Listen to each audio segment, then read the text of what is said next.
अरे दुनिया में ऐसे ग्रुप्स हैं जो रेप को जायज़ मानते हैं सर्टेन हालात में। मैं डिटेल में नहीं जानूंगा, आप भी जानते हैं। ये जो आईसिस वाले थे इन्होंने क्या किया था, तो उन्होंने क्या किया उसका खुदा से कोई ताल्लुक नहीं है सर। मैंने सिंपल सवाल किया कि ईविल को आप डिफाइन करते कैसे हैं। आइए वापस आइए जी। आप साथ में तभी रह सकते हैं जब कुछ आप ऐसे उसूल डेवलप करें जिसमें हर एक का बेसिक तहफ़्फ़ुज़, हर एक का बेसिक राइट हो और हर एक को कोई आराम मिले। यही तरीक़ा है किसी भी ऑर्गेनाइजेशन जिसमें एक से ज़्यादा लोग हैं और वो ऐसे चलती है ज़िंदगी। उसमें अगर आप गड़बड़ करेंगे तो तबाही होगी, नुकसान होगा, बर्बादियाँ आएंगी। और अगर उसमें आप घर ले लीजिए ना, एक हस्बैंड है, एक वाइफ है, बच्चे हैं, वालदा भी हैं, 2 बहनें भी हैं, एक भाई भी है। अब इसमें कोई निज़ाम आपको चाहिए साथ में रहने का, और एक दूसरे पे भरोसा रहे, एक दूसरे के बहीख्वाह हों, एक दूसरे की मदद करें, ऐसी जिंदगी। सर आपकी बात आ गई। आप ये कह रहे हैं कि लोग डिसाइड करेंगे क्या सही है क्या गलत है, यही है? मेजॉरिटी डिसाइड करेगी क्या सही है क्या गलत है? अरे भाई बिल्कुल। मेजॉरिटी अगर ये कहे कि नाजी जर्मनी के साथ जिस तरह मेजॉरिटी थी कि जेनोसाइड करना सही, आप जस्टिफाई करेंगे? उस वक्त आपका ये सवाल सिर्फ उसके बाद क्लोजिंग। हाँ, उस वक्त प्लेनेट पे जो लोग थे उनमें कितने लोग हिटलर को सही समझते? अच्छा, प्लेनेट की मेजॉरिटी तय करेगी, सोसाइटी की नहीं। प्लेनेट की मेजॉरिटी गॉड के एग्जिस्टेंस को सही मानती है, आप क्यों नहीं मानते? ये हेलो ये क्रॉस क्वेश्चन का राउंड यहाँ पर समाप्त होता है। और ये बड़ा अच्छा है कि इस तरह से फ्रेगमेंट कर दिया गया है ताकि जो मरकरी ऊपर जा रहा है नीचे जवाब दे दूं। जी। प्लेनेट की ज़्यादातर मेजॉरिटी कुछ दूसरे मजहबों के खुदा को मानती है। आप उन्हें क्यों नहीं? आप तो मेजॉरिटी की बात कर रहे हैं। अच्छा, ये क्लोजिंग आप ये कह रहे हैं इविल और गुड को डिसाइड मेजॉरिटी करेगी। मेजॉरिटी जो कर दे वो सही हो जाएगा। क्लोजिंग इसको जैसा आप ही लोगों ने तय किया है उसी फॉर्मेट को फॉलो कर लेते हैं। हाँ भाई, मैंने तो भले लोगों पे एतबार किया और तब मॉडरेशन तय किया। जी, आपके पास 5 मिनट का वक्त है, क्लोजिंग आर्ग्यूमेंट है, उसके बाद हम ऑडियंस से क्वेश्चन आंसर लेंगे जावेद साहब की क्लोजिंग आर्ग्यूमेंट के बाद। ओके, बहुत शुक्रिया जी। हमारा जो टॉपिक है डज गॉड एग्जिस्ट, मैं इस पे इतने एकेडमिक तैयारी करके आया था। मुझे था कि मैंने सोचा था कि कई सारे मैं आर्ग्यूमेंट्स दूंगा, लेकिन वक्त की भी किल्लत और जावेद साहब बार बार इधर उधर चले जा रहे थे तो उसको भी थोड़ा एंटरटेन करना पड़ गया। डज गॉड एग्जिस्ट पे मैं एक ही आर्ग्यूमेंट दे पाया। आर्ग्यूमेंट्स बहुत हैं और डेफिनेटिव आर्ग्यूमेंट्स हैं, और मेरे आर्ग्यूमेंट को किसी एक राउंड में भी इन्होंने एंटरटेन नहीं किया और रेफ्यूट नहीं किया। एक राउंड में भी नहीं, एक राउंड में भी नहीं। और ना ही अभी आपका क्लोजिंग आर्ग्यूमेंट आएगा, नहीं, वो बता देना। Argument of contingency sir. अरे मैं आपसे कई बार कह चुका हूँ कंटिजेंसी का मतलब। अब मैं कैसे समझाऊं आपको? आपस में हाँ, आप और कितने आसानी से समझाऊं मैं? मुझे तो नहीं समझ में आ रहा है। आप अपनी आर्ग्यूमेंट ऑफ कंटिजेंसी उर्दू में बोल सकते हैं। हाँ, आप अपनी बात पूरी कर लें जी, आखिरी 4 मिनट। दूसरी चीज, just a minute please ma'am, can I talk? दूसरी चीज ये है कि आपने एक तो इसका जवाब नहीं दिया, दूसरा आपने गॉड के ना होने पर कोई डेफिनेटिव आर्ग्यूमेंट नहीं दिया, सिर्फ मजहब पे बात कर रहे हैं आप। मजहब तो आज हमारा टॉपिक ही नहीं था। आज तो हमारा टॉपिक हो, आप मजहब से ले लेकर आईएस तक चले गए। भाई हमारा क्या ताल्लुक है उससे? We condemn them. और उसका गॉड से क्या ताल्लुक है? अगर कोई गलत काम कर रहा है, किसी ने किसी को कत्ल किया, किसी ने किसी का रेप किया, उसको सजा मिलनी चाहिए। और आपके पास कोई भी rational strong foundation of morality नहीं है। आपने कहा कि मेजॉरिटी तय करेगी सोसाइटी की, वो सही होगा। मैंने कहा हिटलर को फिर आप सही कहेंगे? नहीं, प्लैनेट की सोसाइटी की मेजॉरिटी तय करेगी। तो प्लैनेट की मेजॉरिटी गॉड के एग्जिस्टेंस को मानती है, आप कह रहे हैं रिलीजियस है। तो यानी आपके पास कोई स्ट्रॉन्ग फाउंडेशन नहीं है ऑब्जेक्टिव मोरालिटी का। ऑब्जेक्टिव मोरालिटी का अगर कोई फाउंडेशन है तो वो सिर्फ गॉड है, गॉड है, गॉड है। थैंक यू जी। ये मुफ्ती शमाइल नदवी साहब का क्लोजिंग आर्ग्यूमेंट था। अब हमारे पास जी, मैं जी ये बड़ा अच्छा है कि दोनों लोगों को मॉडरेटर से शिकायत भी और बोल रहे भाई हमारी शाबाशी भी तो करते चलो। अब मेरी बात जी, आपके पास जावेद अख्तर साहब 5 मिनट का वक्त है। ये आपका क्लोजिंग आर्ग्यूमेंट है, टाइम रीसेट कर दें जी। देखिए, बहुत सारी बातें हैं। गॉड का डेफिनेशन दुनिया के किसी भी रिलीजन में है कि वो ओमनीपोटेंट है, ओमनीप्रेजेंट है, he is just, he is kind, he loves you and so on. मैं जब दुनिया देखता हूँ तो मुझे कोई ऐसा सुप्रीम पावर यहाँ दिखाई नहीं देती है जो इंसान की बहबूदी के लिए कुछ कर रही हो, कमज़ोर को बचा रही हो, मदद कर रही हो, जालिम को पीछे हटा रही हो। मैं नहीं देखा, तारीख़ में नहीं। एक तो अगर है और ये देख रहा है तमाशा, तो उसका होना न होना बराबर है। दोयम ये कि ये जो है, जब आप ये कहते हैं कि कायनात जिसकी कंटीजेंसी ये है, मैं देखिए वो लफ्ज़ इस्तेमाल किया मैं, तो ये कैसे हो सकती है भाई?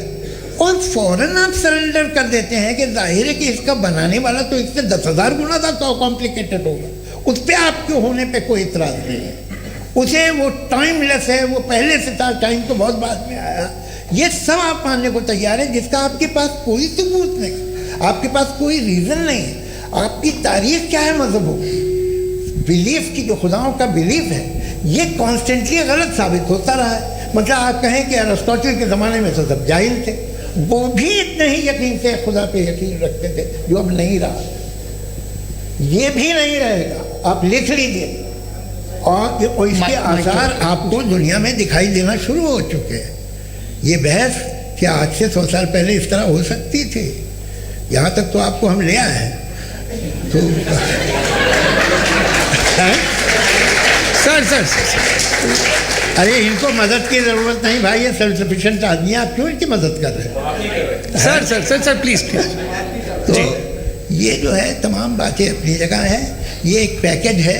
आप अकेले, कोई आदमी ऐसा नहीं जो सिर्फ गॉड को मानता हो, उसके साथ बहुत पैराफर्नेलिया आता है, अलग अलग पैराफर्नेलिया आते हैं। They have always created chaos in the society. मैं तो आपको सीधा ऑफर देता हूँ कि दुनिया में 10 इम्पॉर्टेंट बिलीव्स है।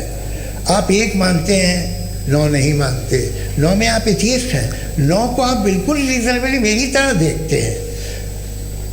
तो 90 मजहबी आदमी भी 90% एथियस्ट है। वो दूसरे खुदा नहीं मानता, एक खुदा मानता है, अपना वाला, बाकियों को कहता है गलत है।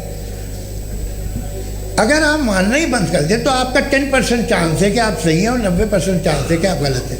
मेरा मशवरा है, आप मानना छोड़ दिए तो 50% चांस होगा कि आप सही हैं और 50% चांस होगा, 40% आप गेन करेंगे बाय बिकम एन एथियस्ट।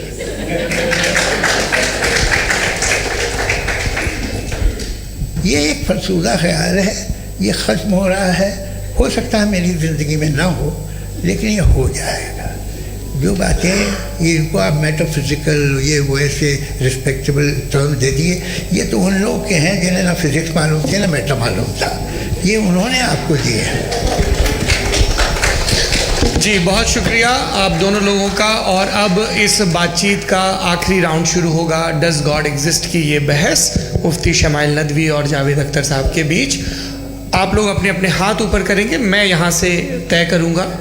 और माइक हमारे पास है क्या? एक ही माइक है ऑडियंस के लिए? 2 माइक है, एक इस तरफ एक इस तरफ, ठीक है।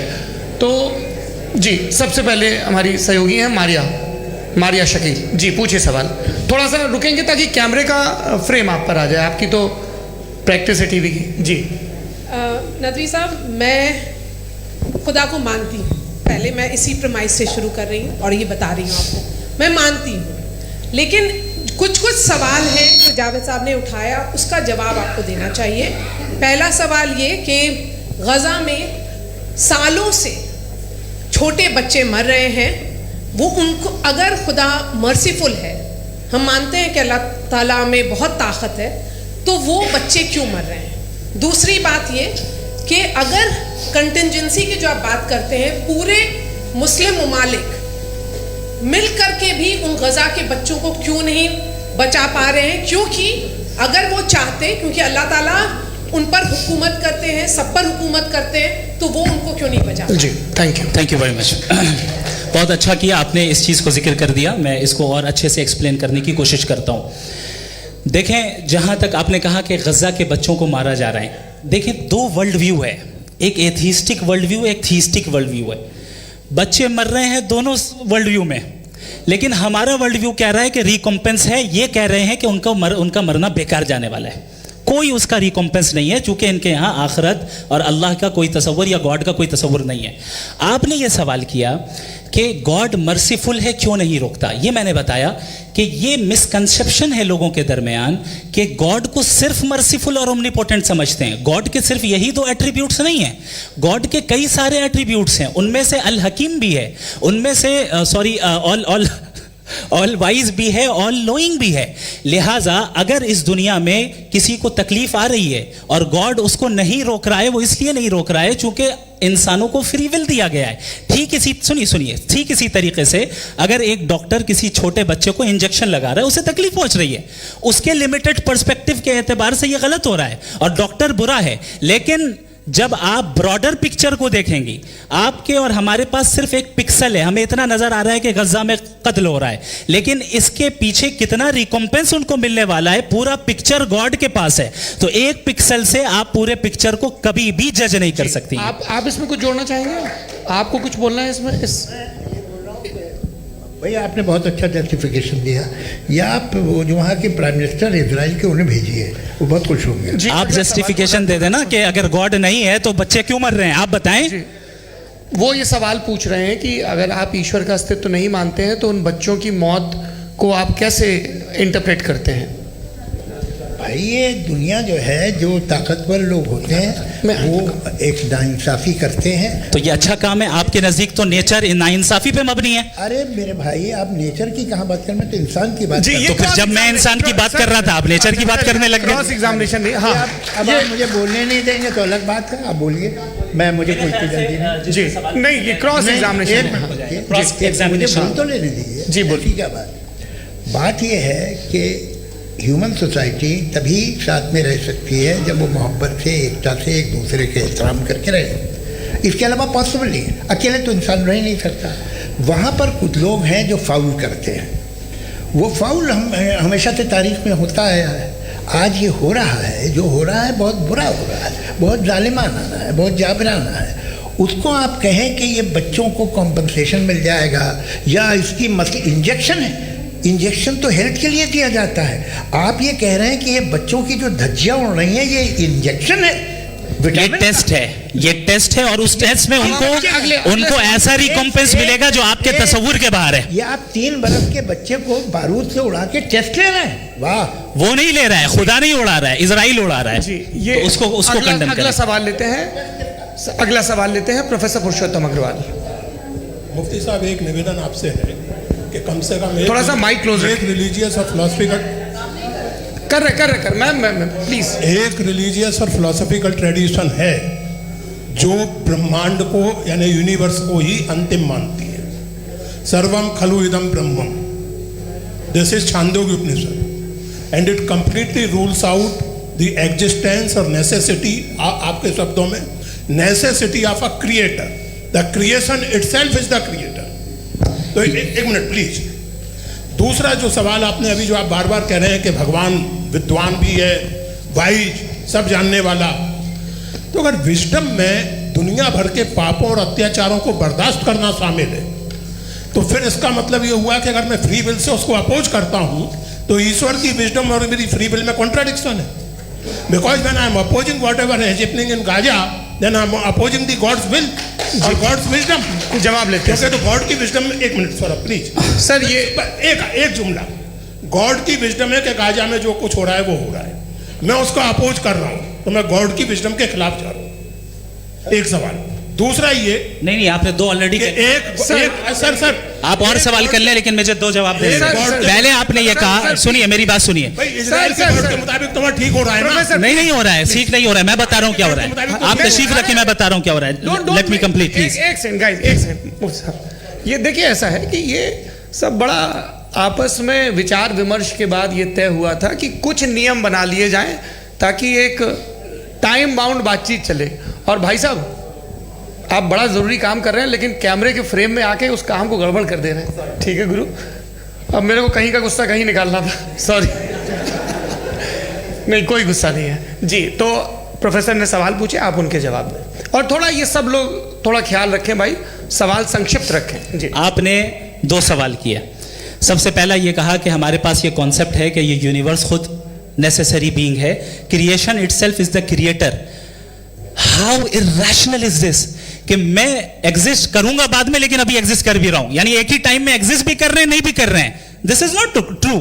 दूसरी चीज आपने कहा कि अगर इजराइल में, सॉरी माफ कीजिएगा, Israel doesn't exist, occupied Palestine में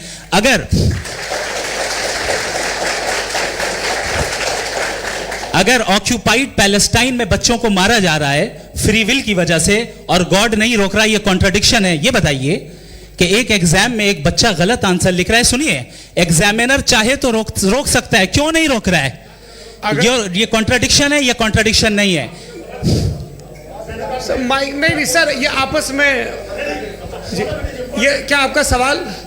माइक दीजिए। फ्री विल दिया गया है टेस्ट के लिए, अकाउंटेबिलिटी के लिए। अगर फ्री विल नहीं होता तो आप कहते हैं हमें रोबोट बना दिया गया। नॉट मिसरिप्रेजेंट माय पोजीशन, आपकी जो भी पोजीशन, मैं अपनी फ्री विल के नाते, अपने ह्यूमन विजडम के नाते गाजा में हो रही अत्याचार का विरोध करता हूं। बिल्कुल करना चाहिए। के हिसाब से मैं गॉड की विजडम का विरोध कर रहा हूं? बिल्कुल नहीं, जो हो रहा है गॉड की, बिल्कुल भी नहीं, बिल्कुल भी नहीं। उसका वहां पर गाजा में कत्ल होना ये इंसानों के गलत इस्तेमाल का नतीजा है, फ्री विल के इस्तेमाल का नतीजा है। गॉड इसका हुक्म नहीं देता, उससे रोकता है। यही तो मसला है ना, आपके लिए कॉन्सेप्ट क्लियर नहीं नहीं भाई, आपने तो बताया था इंजेक्शन लगाने से बच्चे को तकलीफ होती है, ये इंजेक्शन लगा। सर आप ऐसे रेटोरिक स्टेटमेंट दें तब तो कोई मसला नहीं समझते रहेंगे। This is a rhetoric statement, this is not a logical argument sir. I am sorry. आखिरी 30 मिनट बड़े मुश्किल होने वाले हैं। जी मुफ्ती साहब आगे बैठे हैं, इनको माइक दीजिए। हाँ तरुण, माइक आप अपने पास रखिए, आपको कैमरे का फ्रेम पता है जी। सबसे पहले दोनों को मुबारकबाद। एक सर अपना आप नाम बता दें। आप अमेरिका में शिकागो में रहते हैं, इतना मुझे याद है। बताया आप, यासिर नदीम अलवाजदी मेरा नाम है। जावेद सर आपसे क्वेश्चन है इन्फिनिट रिग्रेस के ताल्लुक से। एक हाइपोथेटिकल सिनेरियो है, मसलन अगर आप सर माइक थोड़ा सा प्लीज क्लोज रखें। ओके जी। अगर आप शायर इसलिए हैं कि आपके कोई उस्ताद शायर थे और वो इसलिए शायर थे कि उनके कोई उस्ताद शायर थे, और इसी तरीके से हम माजी में पीछे चलते चलते चले जाएं और कहीं ना रुके, तो माफ कीजिएगा आप कभी शायर नहीं हो सकते। लेकिन आप शायर हैं, आपका शायर एग्जिस्ट करता है, इसका मतलब ये है कि आप कहीं ना कहीं रुके हैं। तो मेरा सवाल ये है कि क्या आप इन्फिनिट रिग्रेस ऑफ कॉजेस को लॉजिकल फैलेसी मानते हैं या नहीं मानते? हाँ या ना? मैं इन्हें लॉजिकल फैलेसी नहीं मानता हूँ, लेकिन मेरा प्रॉब्लम यह है कि जब मैं नहीं मानता हूँ तो I will continue with this logic जो फैलेसी नहीं हो। आप एक जगह रुक जाते हैं जाके, आप कहते हैं ये गेंद कैसे बनी, ये जजीरा कैसे बना, ये समंदर कैसे बना, ये ज़मीन कैसे बनी, और अचानक गॉड पे जाके आपको ब्रेक लग जाता है। एक बार आप सवाल नहीं करते कि भाई इनको बनाने वाला तो इनसे भी कॉम्प्लिकेटेड होगा, वो कैसे बना, उसके बारे में आपने इत्मीनान कर लिया, वो हमेशा से है। तो अगर आप उसे हमेशा से मानते हैं तो फिर ये मान लीजिए कि कायनात हमेशा से है, क्या तकलीफ है? फिर हम वजूद में नहीं आते जी हैं? हम मौजूद नहीं। अच्छा सर क्यों नहीं हो सकते? मैं बताऊंगा प्लीज। जैसे मैंने मिसाल दी आपके शेर, आपका शेर कभी वजूद में ना आता अगर शायर इसी तरह चलते रहते हमेशा। जी माइक मेरे ख्याल से इन्फिनिट रिग्रेस का कॉन्सेप्ट क्लियर नहीं हो पाया, ऐसे रहने दें, लेट्स मूव ऑन सर। ठीक है। हाँ थोड़ा सा मॉडरेटर का भी ख्याल रखें। नहीं आपने तो रखा है, आपने रखा है। यहाँ पे गौहर रजा साहब हैं, वो भी एक सवाल पूछना चाहते हैं। माइक नीचे से ऑन कर दिए नीचे। पहले तो ये कह दूं कि मैं उन बच्चों से शर्मिंदा हूं जिनको गजा में कत्ल किया गया, क्योंकि हमारे होते हुए कत्ल किया गया। लेकिन उससे ज़्यादा शर्मिंदगी इस बात से हुई कि मुझे लगा कि मुफ्ती साहब उसको जस्टिफाई कर रहे हैं। बिल्कुल भी नहीं, आप बहुत ही गलत। मुझे लगा मैं गलत हो सकता हूँ, बिल्कुल गलत। मैं सवाल पूछ रहा हूँ, मैं सवाल पूछ रहा हूँ। मैं जावेद भाई से डिसएग्री करता हूँ। एक सेकंड देखिए, अगर देखिए ऐसा, एक सेकंड आप सर वेट अरे आप कुछ मेरे पहले मुझे अपनी बात कह लेने दीजिए। अगर ऑडियंस तय करेगी तो फिर मॉडरेटर का मतलब नहीं। मेरा आप सबसे ये कहना है, ये बहस दो लोगों के बीच में है, एक तरफ मुफ्ती साहब, एक तरफ जावेद साहब। पिछले 1.5 घंटे से ये लोग अपने अपने तर्क रख रहे हैं। आपकी इनसे इत्तेफाकी हो सकती है, ना इत्तेफाकी हो सकती है। मेरे उस्ताद मुझे सिखा गए हैं कि मुखामुखम में असहमति की गुंजाइश बची रहनी चाहिए। अगर मैं आपकी बहुत इज्जत करता हूँ गौहर साहब, आपने जो कमाल की किताबें लिखी, साइंटिफिक टेम्परामेंट, लेकिन मेरी ये गुजारिश है आप सब से कि यदि आप इन लोगों ने जो बोला उन पर टिप्पणियां करेंगे तो ना वक्त की पाबंदी रहेगी ना वो अनुशासन। आप सवाल पूछ लें, उस सवाल में जो बात आ जाए वो आ जाए। मैं जावेद साहब से डिसएग्री करता हूं, इसलिए जावेद साहब से सवाल पूछ रहा हूं। आपका सवाल जावेद अख्तर साहब से। और सवाल ये है मेरा कि जावेद साहब ने कई बार लॉजिक का इस्तेमाल किया कि साइंस में लॉजिक है और रिलीजन में लॉजिक नहीं है। मेरा ख्याल ये है कि रिलीजन में भी लॉजिक है, लेकिन उस लॉजिक की बेसिस ये है कि आप रुक जाते हैं, जिसका जिक्र जावेद साहब ने बार बार किया, यानी खुदा के तसव्वुर पे आते हुए, गॉड के तसव्वुर पे आते हुए रुक जाते हैं। और इसमें सवाल पूछना मतलब फॉरबिडन होता है। सवाल यह है कि क्या जावेद साहब इससे एग्री करते हैं कि साइंस की लॉजिक अलग है और रिलीजन की लॉजिक अलग है? बताइए सर। देखिए, तीन चीज़ें हैं। साइंस है, एक है मंतिक है, इस्तिदलाल है, और एक जो है कुछ भी नहीं है, फेथ है, अकीदा है। मैं अकीदे की लॉजिक का कायल नहीं हूँ। मुझे आप इस्तिदलाल से, लॉजिक से, रीज़न से समझाइए, मैं मानने को तैयार हूँ, मेरा क्या नुकसान होगा। लेकिन ये कि अकीदे पे मैं नहीं जा सकता हूँ। अकीदे का मतलब है कि तुम ये मान लो, सवाल ना करो, ये नहीं। आप सारी बातें करके, बड़ी साइंटिफिक बातें करके एक जगह जाके खुदा के हुदूद पे रुक जाते, सरेंडर कर देते। मैं सरेंडर करने को तैयार नहीं। That's all.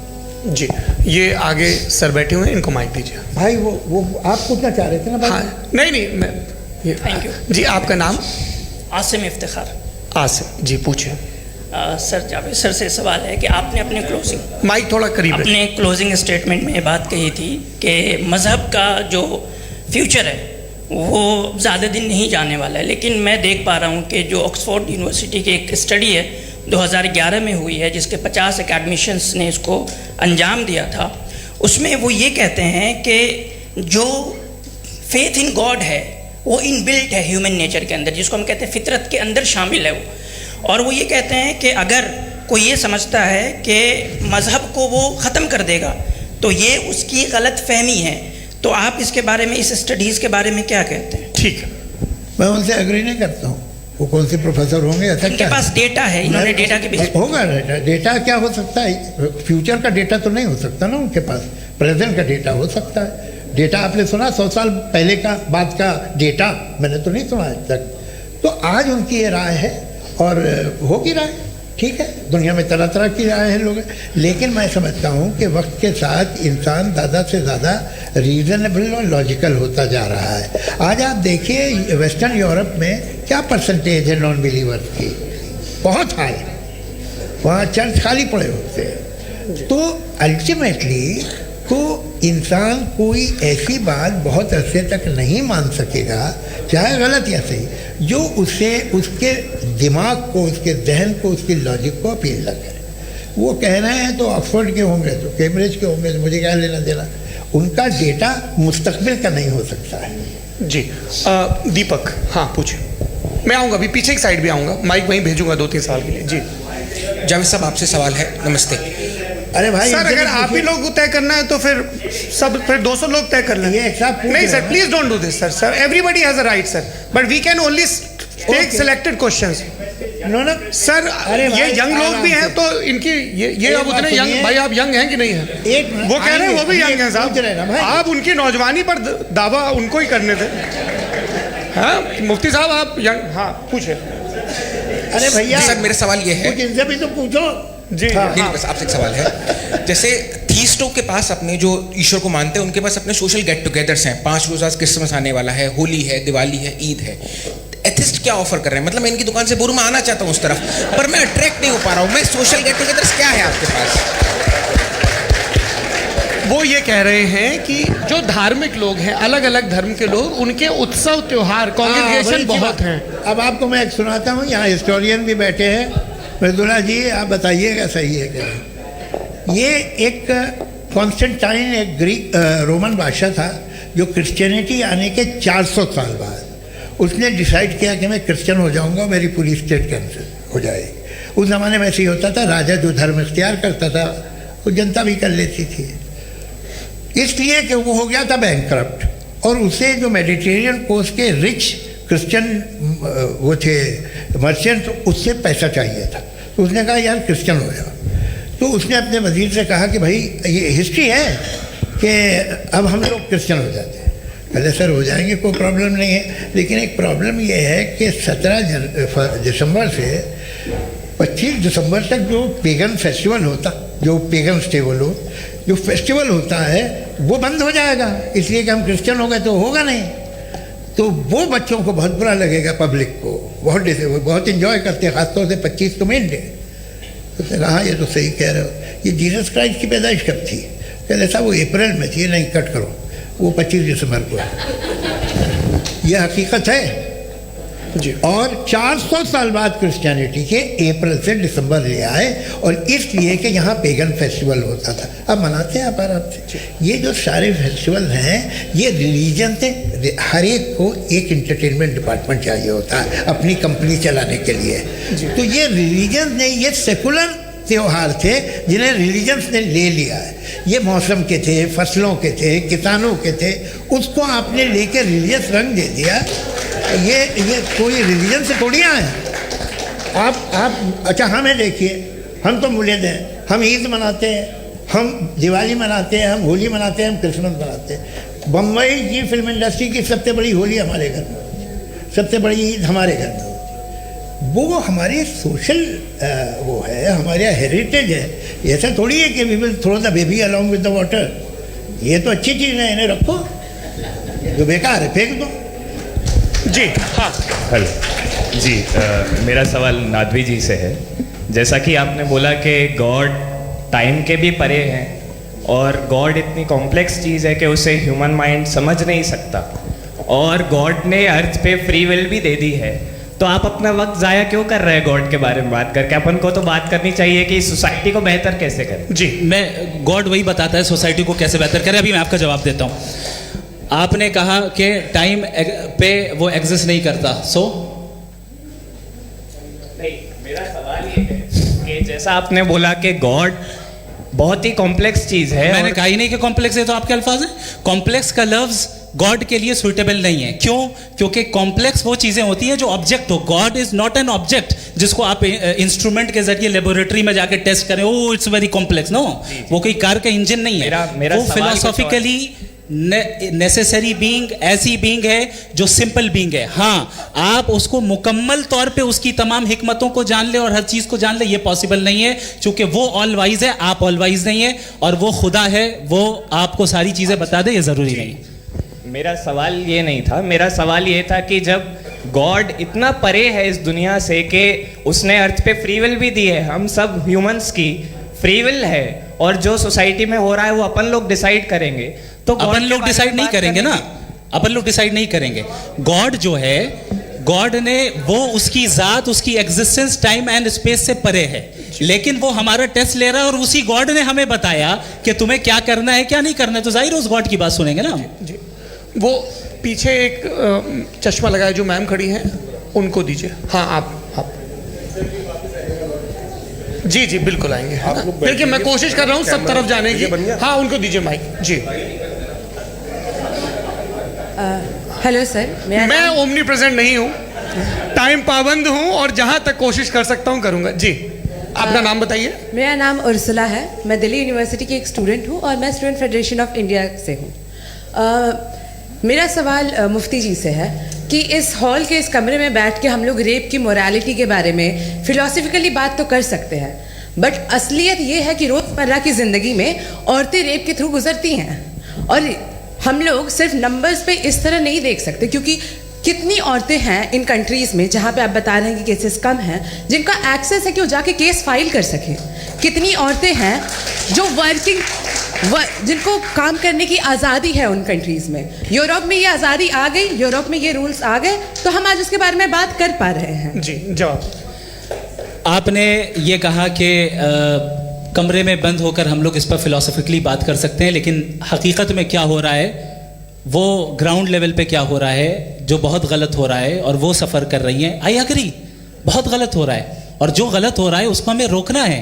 और क्यों रोकना है, वो गलत क्यों है, हमारे पास इसका ऑब्जेक्टिव फाउंडेशन है, इनके पास उसका ऑब्जेक्टिव फाउंडेशन नहीं है। मैं ये कहना चाह रहा हूं कि जहां पे भी जुल्म हो रहा है, जहां पे भी औरत पे जुल्म हो रहा है, या उसकी इज्जत लूटी जा रही है, या उसे तकलीफ पहुंचाई जा रही है, और सिर्फ औरत नहीं, किसी इंसान के ऊपर भी जुल्म हो रहा है, तो उसके खिलाफ खड़ा होना, ये मॉरलिटी हमारे पास गॉड के पास से आई है। वरना जावेद साहब तो कह रहे हैं कि जो है मेजॉरिटी डिसाइड करेगी, तो मेजॉरिटी तो कभी भी बदल सकती है।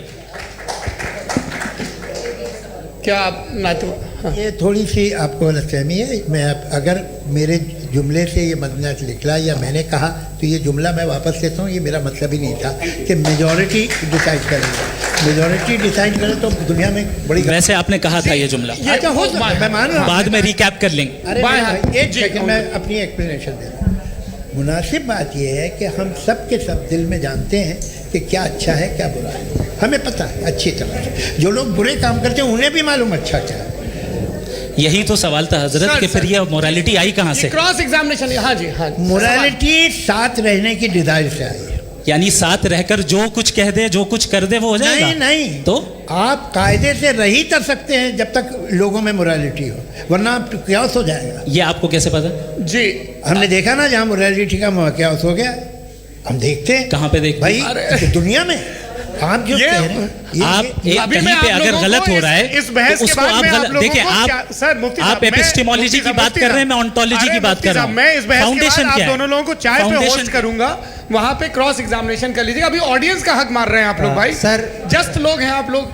और ये भाई ये हाँ, उधर आएंगे, जी सर आएंगे। अच्छा सर मेरा नाम लईकुर रहमान है और मैं अलीगढ़ मुस्लिम यूनिवर्सिटी का स्टूडेंट हूँ।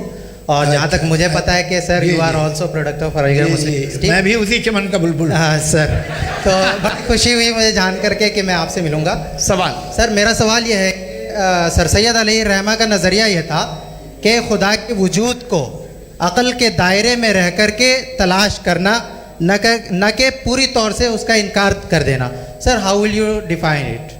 नहीं तो ये तो आप इन्हें बताइए। ये सवाल आपसे खुदा का वजूद साबित कर रहे हैं। नहीं तो सर आपने इनकार कर रखा है, इस वजह से मेरा क्वेश्चन। उन्होंने यही सर से एक सेकंड, सर सैयद ने यही कहा ना कि अक्ल से आप खुदा के वजूद को साबित नहीं कर सकते, यही कहा ना भाई। वो उन्होंने कहा कर सकते हैं और वो कर दिया गया आज। वो फोन दो। तलाश करना या साबित करना अक्ल से अक्ल से नहीं हो सकता। अरे सवाल तो सुन लीजिए जी। अक्ल से नहीं हो सकता है, यही कहा ना आपने। अक्ल से हो सकता है। अरे वो यही कह रहे हैं भाई, आप बता रहे हो सकता है, वो तो कुछ और। आप अगर सर देखो नौजवान फोन ले लो, वो इतनी कमाल की यूनिवर्सिटी है। अरे भाई दे दो ना जरा, एक मिनट दे दो भाई, मेरी बात सुनो, माइक पे बोलो ताकि जो लाखों लोग देख रहे हैं। माइक दे दो ना। अरे देंगे ना माइक, तुम ठहरो तो।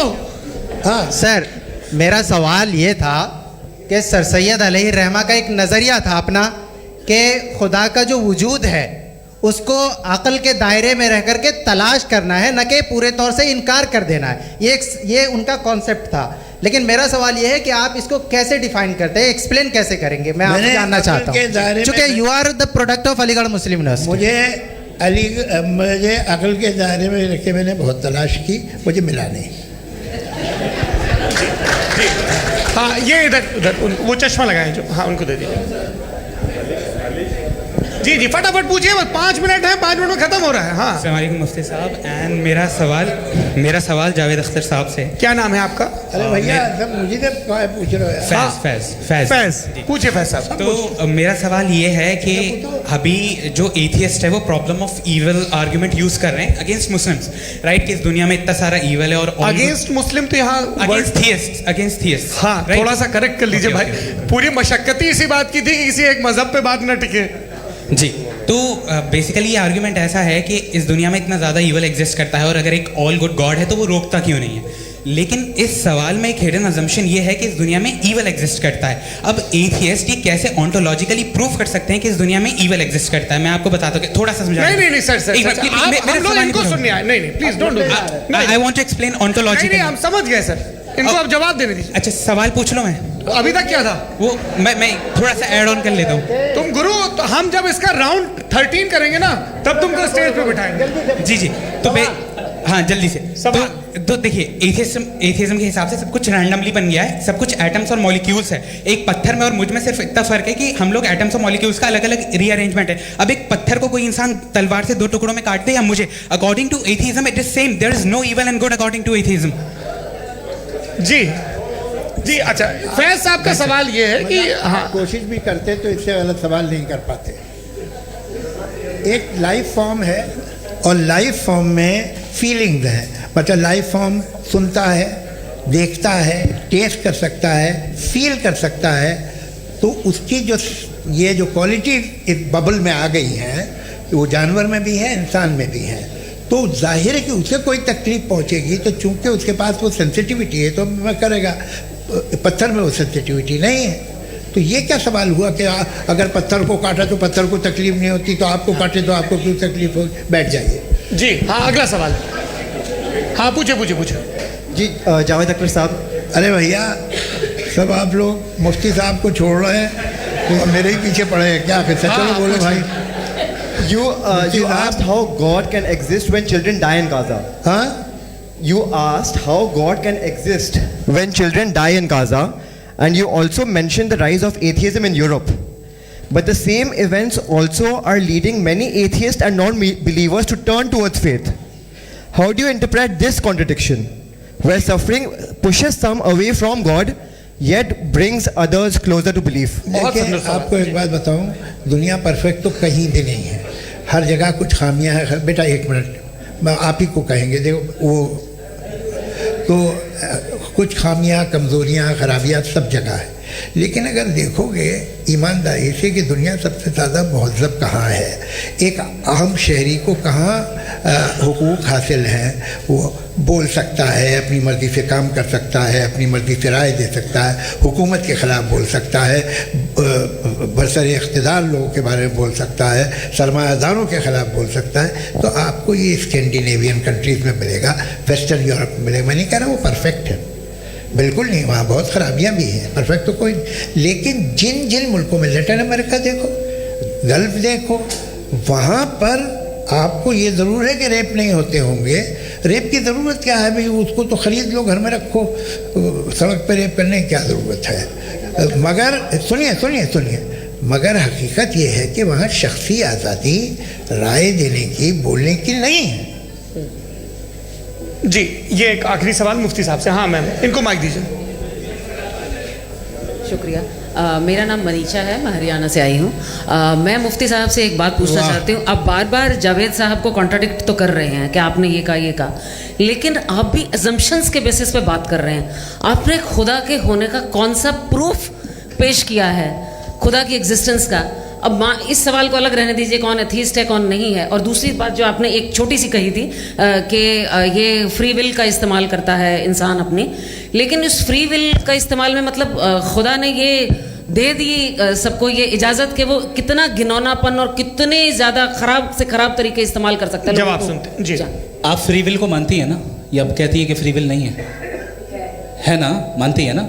तो अब आपके पास इसका कोई एक्सप्लेनेशन नहीं है कि अगर एक इंसान उस फ्री विल का इस्तेमाल करके गलत काम कर रहा है और बच के अच्छी ज़िंदगी गुजार के निकल जा रहा है, उसका कोई रिकम्पेंस नहीं है। हमारे वर्ल्ड व्यू में जो इंसान गलत काम कर रहा है उसको भी रिकम्पेंस यानी उसका बुरा बदला मिलना है, और जो सही काम कर रहा है उसको सही बदला मिलना है। लिहाजा जो फ्री विल है वो इस तरीके से है कि एक लिमिटेड टाइम तक खुदा ने मोहलत दी है। ऐसा नहीं कि छूट दे दी, जो करना है करते रहो हमेशा। वक्त आएगा जब एग्जाम का टाइम खत्म होगा तब रिजल्ट आएगा, दौरान एग्जाम जबरदस्ती आपको नहीं बताया जाएगा। अरे भाई एक सेकंड जी, एक सवाल मुफ्ती साहब से मेरा, मुफ्ती साहब से एक सवाल, रुक जाइए, आपसे फोन, आप इसके बाद आपसे यहीं रहेंगे वो। हाँ बोलिए। मैं मुफ्ती साहब एक ही सवाल करता हूँ कि अगर जो हो रहा है फ्री विल से हो रहा है और एक दिन बरोज़ क़यामत इंसाफ होगा मैशर में वगैरह वगैरह, तो दुआ क्यों मांगते हैं लोग? दुआ मांगते हैं इसके मतलब है अभी भी उसने ये डिपार्टमेंट रखा है कि मैं रोज़मर्रा की ज़िंदगी में इंटरेस्ट बिल्कुल ही कैन। तो तुम कैन हो, तुम मुझे नौकरी दिला देते हो, मेरे बेटे को ग्रीन कार्ड दिला देते हो, और 45,000 बच्चे मरते हो उन्हें रोकते नहीं हो। नहीं, तो क्या आप ये कह रहे हैं कि इस दुनिया में जालिमों को कभी पकड़ ही नहीं होती है? अरे जो भी पकड़ होगी, वो बच्चे रोते हैं। बिल्कुल, देखिए मैंने अपने ओपनिंग स्टेटमेंट में यही कहा था कि जनाब जावेद साहब सिर्फ इमोशनल आर्गुमेंट देंगे। This is an emotional argument. ये छोटे मोटे इसके पीछे का रीजन मैंने बताया क्या है, देखिए मैं इसके पीछे का विजडम क्या है मैंने बताया। मंच से आप लोगों को सज्जनों इसलिए कह रहा हूं ताकि थोड़ा सा आपके कॉन्शियंस पे जोर रहे कि आपको ऑर्डर बचा के रखना है। वक्त तय हुआ था, ये वक्त पूरा हुआ, आपने इतने धैर्यपूर्वक सुना, मैं आप सबका बहुत बहुत शुक्रगुजार हूं। यदि इन दोनों विद्वानों की इच्छा होगी तो कभी हम इस बातचीत का राउंड 2, राउंड 3, यही तो देखिए खूबी है इंसान की कि बहस मुबाहसे में वो पड़ा रहता है। आप लोगों ने बड़े धैर्य का परिचय दिया, बहुत बहुत शुक्रिया। इसी के साथ ये बातचीत यहाँ पे समाप्त होती है। मैं एक बात बता दूं, ये सारी बहस हो गई, अब मुफ्ती साहब और बड़े मुफ्ती साहब इन साथ के साथ मैं खाना खाने वाला हूँ। अच्छा।